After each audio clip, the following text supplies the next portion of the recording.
Здравствуйте, дорогие друзья! С наступлением холодов от моей дочки мне поступил заказ сшить шапку. И не какую-нибудь, а шапку-косынку из вот такой вот, будем говорить, искусственной кожи. Шапка, в принципе, ничего сложного из себя не представляет. И сейчас я хочу показать вам, как я это буду делать. Перво-наперво нам нужен материал. Можно брать не обязательно кожу. Главное, чтобы ткань красиво собиралась в складочки. У меня, как говорится, выбор материала ограничен тем, чем заказано. А далее нам нужно вырезать прямоугольник вот с такими сторонами. Я уже все промерила для себя. И вырезать нам надо прямоугольник вот такими размерами. 54 на 30. И это линия сгиба. То есть итого будет 60 на 54. Вот это вот, смотрите, это вдоль. Значит, это будет наша длина. Очень неудобный материал, скользкий. И отмечу линию сгиба.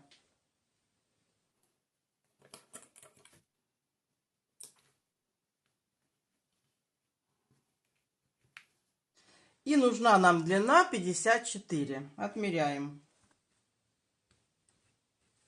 Плюс еще 4. Итого вот получается.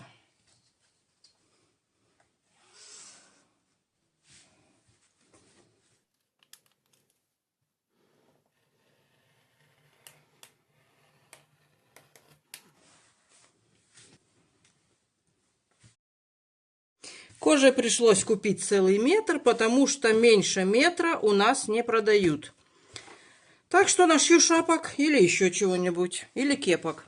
Кстати, очень красивые кепки получаются из такого материала.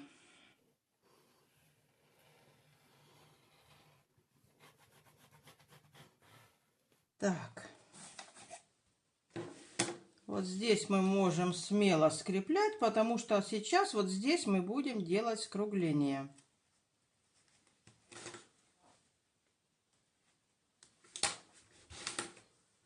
И делать мы скругление будем с помощью миски. Я уже для себя немножечко наметки сделала. Нам нужно сделать красивое закругление. Я, допустим, для себя разработала такое.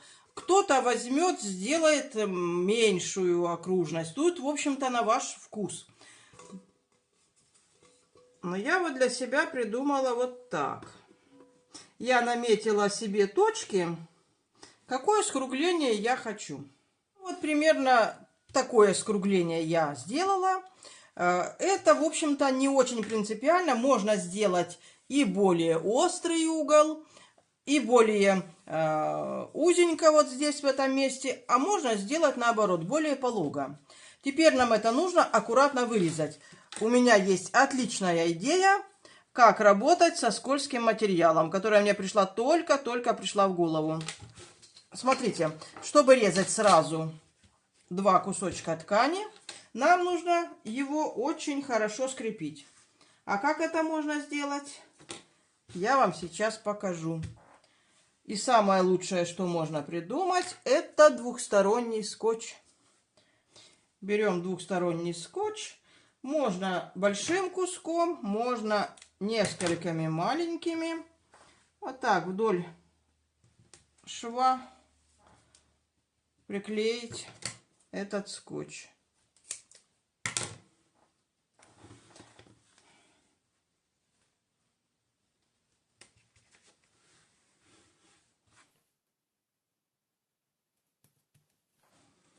Так что, друзья мои, в копилочку полезных советов для шитья вот можно взять на вооружение двухсторонний скотч. К счастью, сейчас абсолютно все без проблем купить. Ну и теперь наша задача взять и все очень аккуратно и красиво склеить.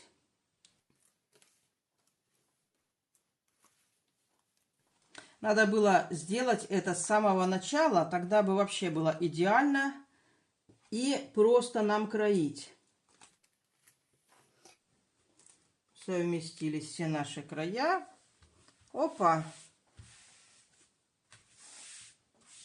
И склеили. Друзья мои, предыдущее видео я делала под музыку без слов. И одна девушка мне написала, что ей интересно мои видео, где я разговариваю. Напишите мне в комментариях, если вам не сложно, какие видео вам больше нравятся и как мне лучше делать свои видео, чтобы вам было интересно.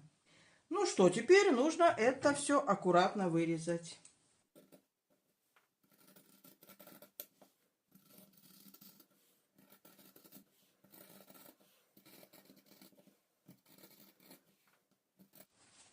Так, ну, конечно, можно было бы не поскупиться и проклеить скотчем вот здесь. Ну уж ладно.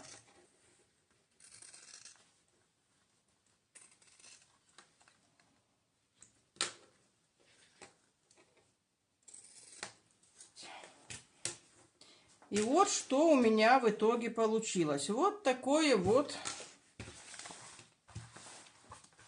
Смотрите. Вот такая красивая штучка. Скотч себя проявил прекрасно. Друзья мои, смотрите, если у вас крайне сыпучий, ну, в принципе, я могла бы вообще его не обрабатывать. Но я решила, смотрите, сделать на оверлоке вот такую тоненькую строчку по краю. Причем я специально не меняла розовую нитку. У меня обычно стоят все 3 розовые нитки. Ну, во-первых, потому что оверлок у меня недавно, я еще не совсем наигралась им. А второе, мне кажется, будет очень красиво. А раньше, когда у меня не было оверлока, я вот так подгибала и тоненько-тоненько прострачивала. Ну, сейчас я обработаю край и будем делать дальше. Ну вот, друзья, посмотрите, что у меня в итоге получилось. Старалась сделать красиво и аккуратно, и как будто бы мне это удалось. Так как эта кожа сама из себя никакого тепла не дает, сюда обязательно нужен утеплитель. И сейчас я его сделаю. В качестве утеплителя я взяла флис. Честно, не смогла разобраться, где у него лицо, где изнанка. По-моему, он одинаковый.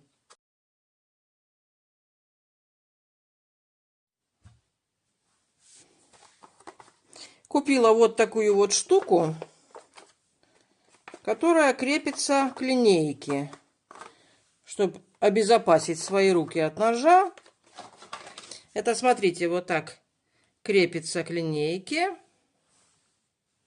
И тогда уже полностью обезопасить свои руки. Потому что нож этот ужасно острый.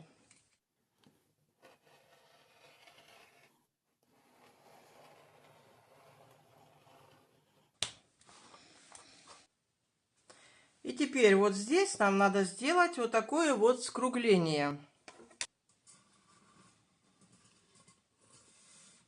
Ну вот примерно так. Здесь я скруглила, а здесь нам нужно выйти на ровную. Теперь нам надо вот это все сколоть.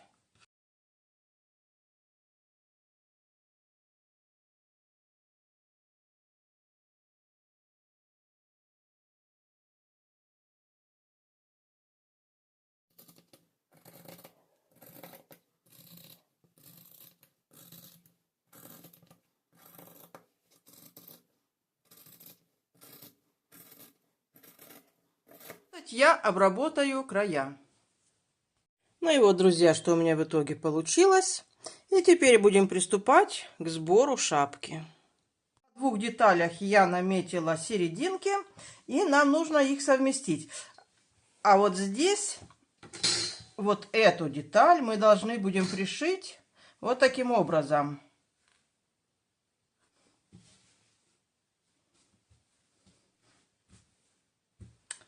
Можно было бы опять воспользоваться двухсторонним скотчем, но я боюсь, что я его не смогу потом достать. Поэтому я возьму клеящий карандаш и надеюсь, что у меня получится приклеить флис.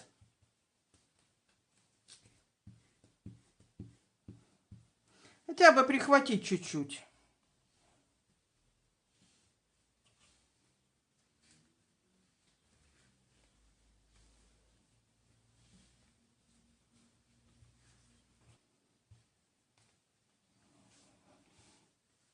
При желании, если вы будете шить совсем зимнюю шапку, сюда можно еще вложить слой синтепона.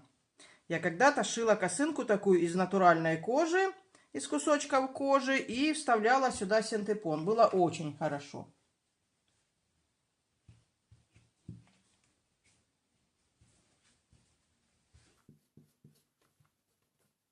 Ну, так как это не на длительное время, в принципе, я думаю, клеящий карандаш свою роль сыграет. Ну и, наверное, я на всякий случай, чтобы уже у меня ничего не сдвинулось, вот так вот еще обведу. Буду шить и подсматривать. Я поставила на всякий случай лапку для трикотажа и иголку для трикотажа. И длину стежка 3. И строчечка, посмотрите, получается вот такая вот красивая, ровная. Ну, а здесь у меня мой органайзер для ниток. Кто не видел видео и кто еще себе не сделал органайзер, у кого нитки в беспорядке, приглашаю на видео, как сделать органайзер для ниток. Ну вот, я пришила к коже утеплитель, и вот что у нас получилось. Вот здесь вдоль вот этой линии нужно будет вставить резинку. Я буду делать вот такие вот отверстия. У меня есть специальный пробойник. Но если делать это на коже на обычной, то можно нагревать иголку на газу и прокалывать. Ну вот смотрите, я наметила точки. Расстояние между точками 3 сантиметра, а между рядами 2 сантиметра. Здесь я немножко отошла от края. Ну, мало ли здесь, чтобы более пышная шапка получилась. И провела я эксперименты. Есть у меня специальный дырокол. Вот я делала дырочки. Но очень хлопотно и тяжело. А вот я попробовала проколоть дырки горячей вот такой вот иглой. На газу нагревала и прокалывала дырочки. И смотрю, что не сильно-то оно отличается.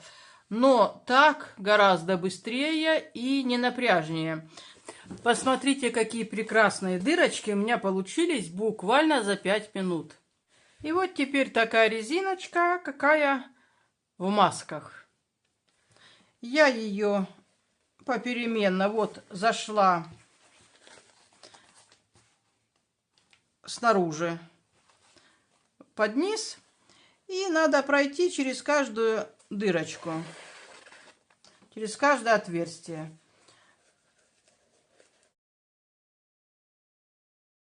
Ну вот смотрите, друзья мои, я вставила резинку, 2 круга, и эта резинка регулируется по форме головы. Подтягивается так, чтобы голове было комфортно. Но я сейчас сильно затягивать не буду, потому что мне нужно отделать еще период. Да, друзья, я забыла вам показать. Когда я рисовала точки для отверстий, я сделала вот такой шаблон. Ну, чтобы каждый раз не отмерять линейкой. То есть 3 точки нарисовала, сдвинул на последнюю точку и так далее. Ну вот, друзья, у меня есть такая помощница, кукла Маша, кукла Даша. Примерно вот, конечно, я думаю, не очень хорошо видно, как будет выглядеть эта косынка.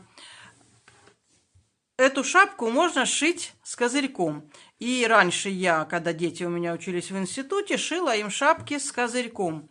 Но сейчас дочка мне заказала сделать ей без козырька. Поэтому я просто отделаю край. И для того, чтобы это сделать, мне понадобится вот такая вот вещь. Это киперная лента. ее я подложу под низ и прострочу. Она немножко даст объема и жесткости. То есть я вот так подкладываю ленту и прострачиваю. Ну вот, друзья мои, я подколола ленту по самому краю. Рано я вставила резинку, потому что мне нужно было бы хорошенечко здесь все расправить. Поэтому я максимально, сколько могу, ее расслаблю. Но мне очень хотелось примерить предварительно. А вообще резинку вставлять надо в самом конце. Вот здесь, видите, флис не пришивала. Сейчас я его подклею клеящим карандашом. Вот в одном месте я подклеила. А можно даже для того, чтобы легче было строчить, можно подклеить и подгиб. Ну вот, друзья, что у меня получилось. К сожалению, не могу вам показать на модели, для которой я это шила. Дочка приедет ко мне только через несколько дней. Пришлось на свою помощницу одеть парик, потому что голова у нее очень маленькая. У нее голова, у этой куклы, как у ребенка 5-летнего. Я с помощью своей этой помощницы шью шапочки для своей внучки. Но смотрите, даже при том, что шапка на ней не сидит, а просто одета как на вешалку, смотрится очень неплохо. И еще хотела сказать вам, что в принципе крой и пошив этой шапки очень несложный. Справится даже, в общем-то, начинающий. Дело в том, что если где-то кто-то накосячит, то здесь ничего не видно. За вот этими вот складками, вот тут, ничего не видно. Кривую строчку, неровный шов или еще что-либо. Друзья мои, шапка получается очень-очень теплая. За счет того, что здесь флис и вот эта вот непродуваемая ткань, ну, можно даже ходить зимой. Я говорю, что такие шапки я шила в свое время детям, ну, 20-летним детям на зиму. И, в общем-то, всю зиму ходили, и было тепло. Кожа не дает продуваться, а флис или какая-то там теплая ткань, фланель, вот они дают тепло. Ну, вот такая вот шапочка. Друзья мои, всем желаю рукодельте. Пусть ваше рукоделие приносит вам большое удовольствие. Желаю вам всем всего доброго. До свидания.